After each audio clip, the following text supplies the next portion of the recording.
Los hijos de Job y los cumpleaños.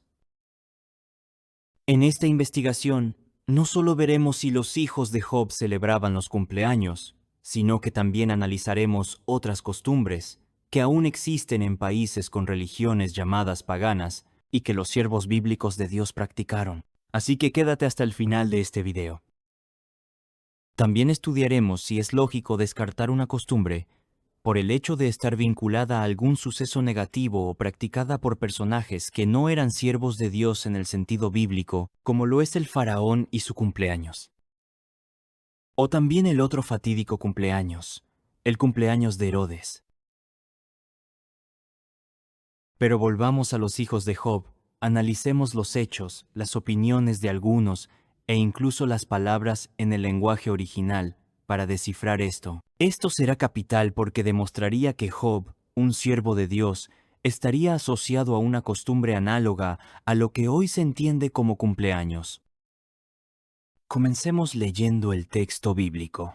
E iban sus hijos y hacían banquetes en sus casas, cada uno en su propio día, y enviaban a llamar a sus 3 hermanas para que comiesen y bebiesen con ellos.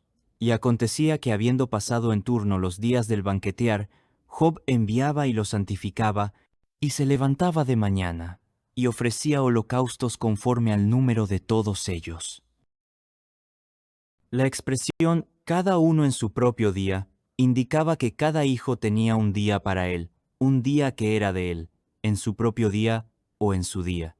¿Eran cumpleaños? Después del circuito de los banquetes, Job los santificaba a todos, lo cual muestra que existía un punto de vista reflexivo o piadoso en todo esto. ¿Era un circuito anual de banquetear? ¿Eran simples fiestas agrícolas como sostienen algunos? Esto último es difícil porque la expresión alude a que cada hijo tenía su día. La Watchtower, en sus publicaciones y en el libro Perspicacia, intenta objetar que estos eran cumpleaños. Veamos sus argumentos. Leamos de forma textual. No debe entenderse que, cuando se dice que los hijos de Job celebraban un banquete en la casa de cada uno en su propio día, se quiera indicar que estaban celebrando su cumpleaños. Job 1, 4.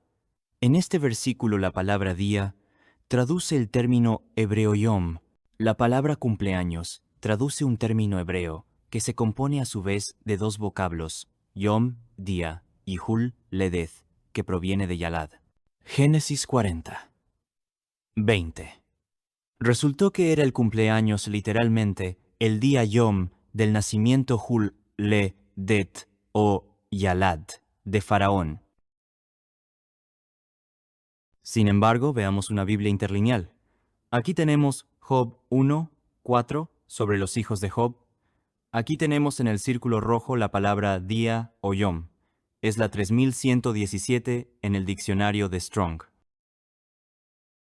En Génesis 40:20 sobre Faraón, tenemos la combinación de la 3117, Yom o día, con la 3205 que es Yalad, que significa literalmente nacimiento.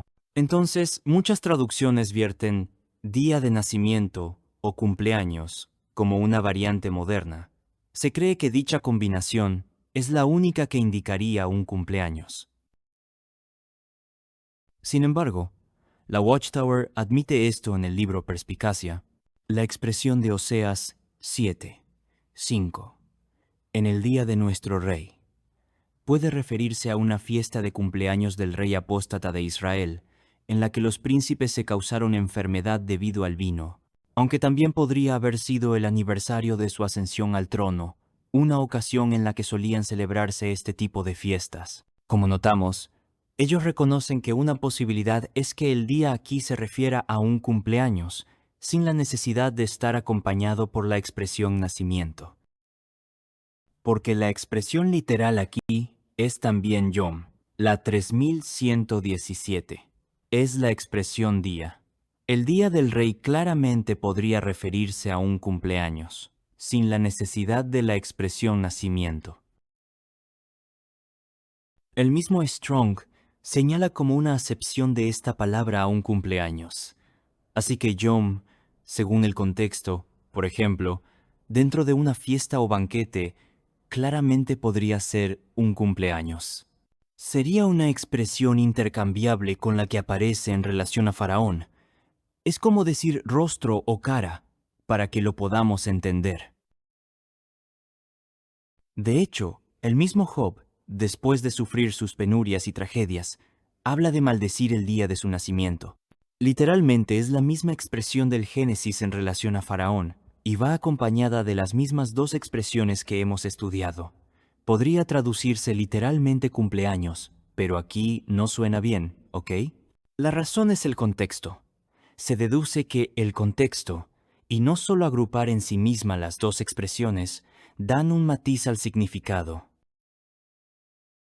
En Jeremías 20:14, el profeta también señala las mismas dos expresiones que aparecen en el Génesis en relación al llamado cumpleaños del faraón. Pero notemos ahora algo interesante.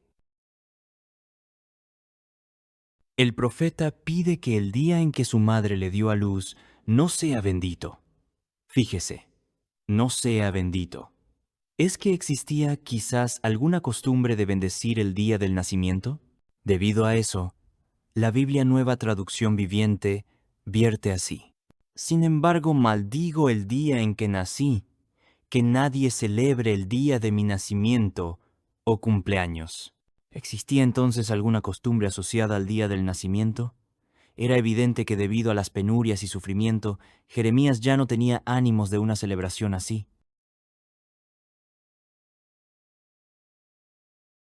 Bien, hagamos una pausa. ¿Qué hemos aprendido hasta aquí?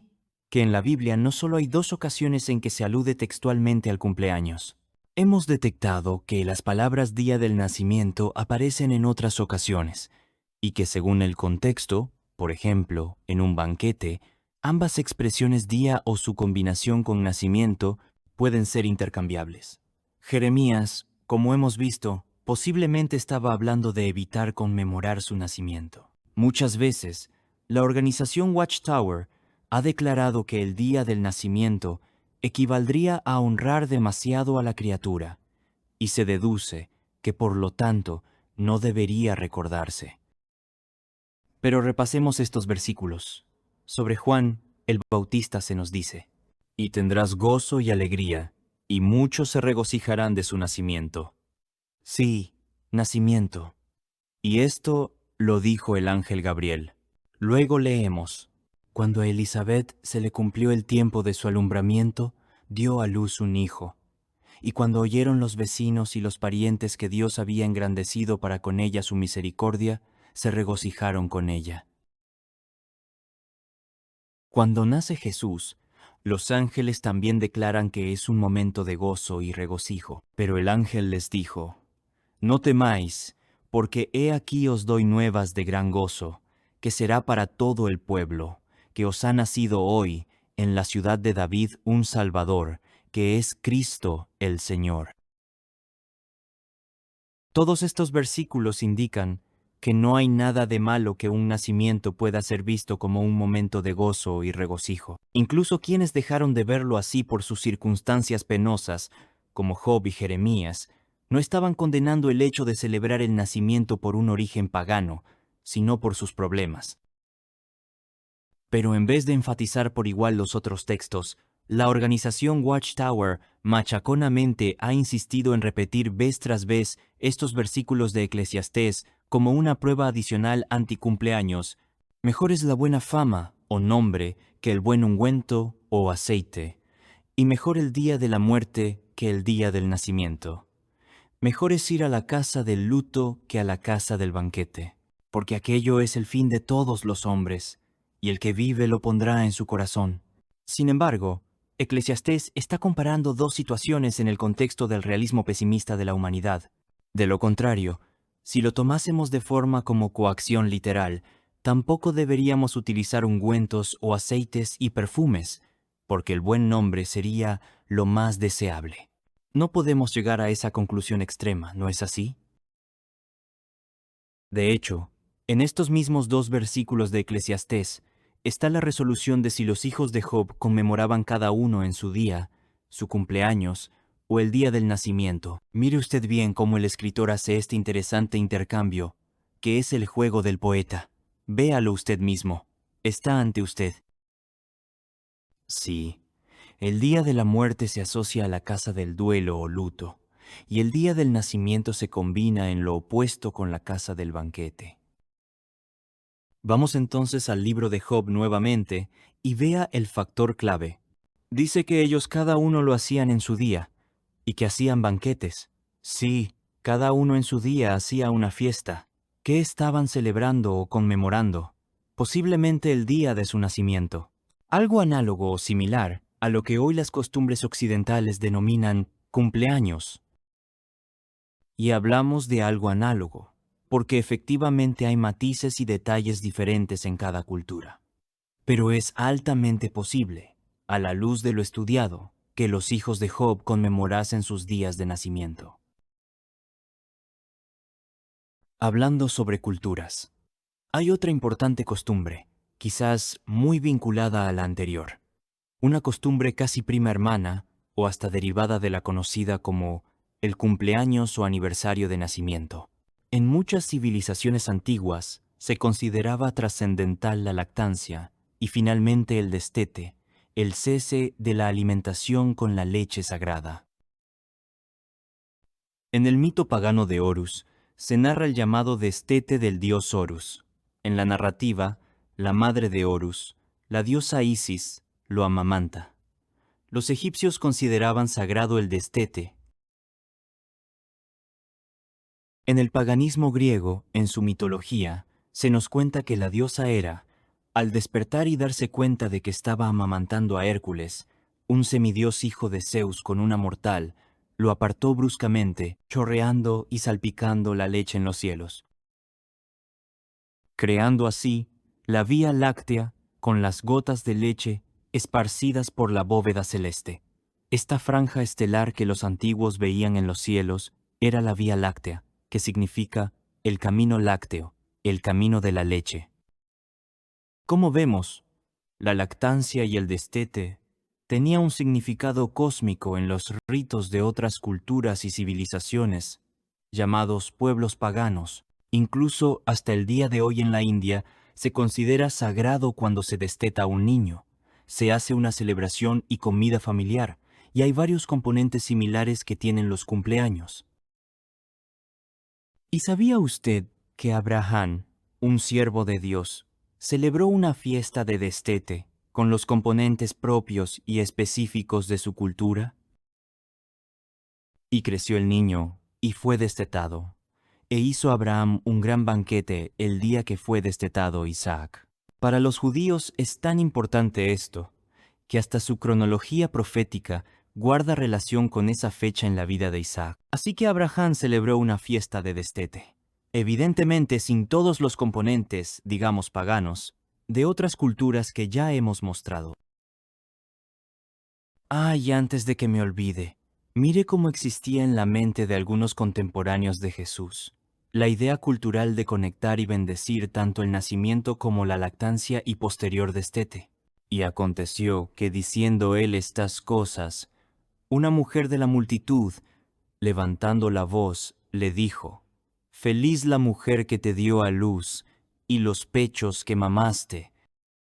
Por lo tanto, si se les daba cierta honra a los niños pequeños, esto, a diferencia de la creencia de que es indebido realizar una celebración relacionada con una criatura, quizás por esa razón, hace algunos años, la Watchtower se abrió a la idea de que los baby showers o lluvia de regalos para bebés era algo que cada testigo podía hacer a conciencia. Y así también con las piñatas, que aunque tienen origen pagano, son aceptables para el testigo si a conciencia desea utilizarlas en una fiesta. Pero, ¿y qué podemos decir de los cumpleaños de Herodes o Faraón? ¿Las cuales fueron fiestas en las que ocurrieron cosas malas? ¿Acaso no nos indica que no se deben celebrar? No, en absoluto. Esa es una falsa lógica. Porque, por ejemplo, ¿sabías que todas las referencias y sucesos vinculados en la Biblia al maquillaje del rostro son negativos?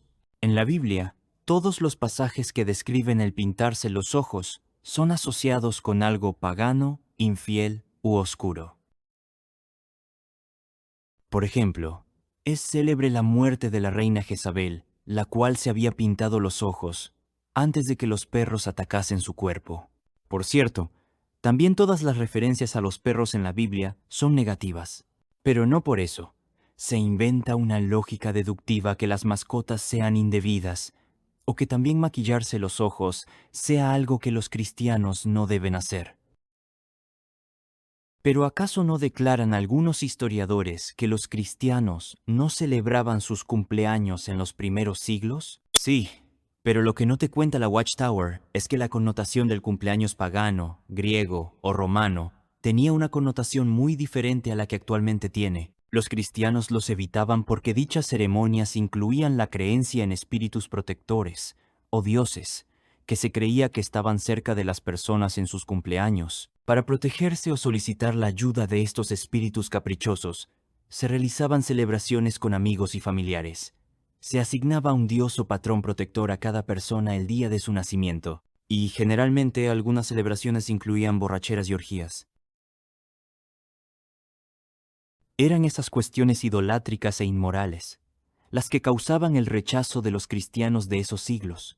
Pero al igual que en el caso del destete de Isaac o los hijos de Job, la persona podía darle a una fiesta una connotación totalmente diferente, que estuviera desprovista de idolatría y vicios dentro de un ambiente familiar alegre y moderado. Aunque debido a las fuertes costumbres asociadas a la mala reputación de los cumpleaños, quizás los cristianos hacían fiestas otros días, pero eso iría evolucionando de acuerdo a las costumbres y lo que se asocia a ellas.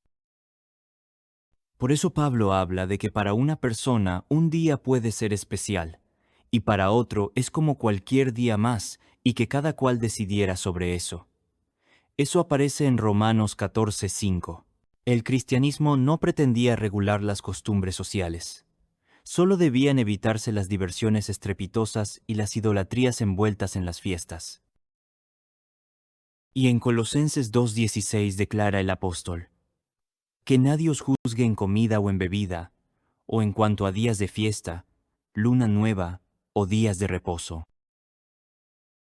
Y sobre la luna nueva hay algo interesante. Quienes quisieran celebrar una luna nueva al estilo judío podían hacerlo. De hecho, para los judíos es el llamado Rosh Hodesh, que marca el inicio de un nuevo mes en el calendario hebreo y es un día de celebración y reflexión. Notamos que Pablo no atacó a los cristianos que deseasen aún seguir con esas antiguas costumbres, y no les pidió que cambiasen de fecha para hacerlo. ¿Por qué digo esto? Porque para otros pueblos, digamos paganos, la luna nueva también era celebrada, pero con otras connotaciones, con las cargas idolátricas y rituales en torno a las creencias de las personas en cuanto al calendario lunar. Pero los judíos o cristianos judíos no cambiaban la fecha de esa fiesta, pese a que otros pueblos, alrededor de ellos, en la misma fecha, le dieran otra connotación. ¿Lo captamos? Lo digo porque es un poco absurdo entonces lo que dice Stephen Lett al declarar que los betelitas de la sede mundial decoran con luces estilo navideño, pero que las retiran al acercarse la fecha de la Navidad. Lo mismo ocurre con esos testigos que realizan su fiesta de cumpleaños algunos días antes o después, para que así pareciera más aceptable a Jehová. ¿No es así? Pero los judíos cristianos de Colosas no fueron inducidos a cambiar de fecha, porque otros pueblos celebrasen la luna nueva con otra connotación. Por supuesto, cada cual puede hacer lo que quiera, y tampoco estar atado a la misma fecha del cumpleaños o esclavizarse por eso. Las personas actualmente pueden sentirse libres de hacer algo la misma fecha u otra fecha, de acuerdo a sus recursos y circunstancias, y he aquí lo más importante. Es la ocasión del compartir lo principal de la ocasión, no la celebración en sí misma.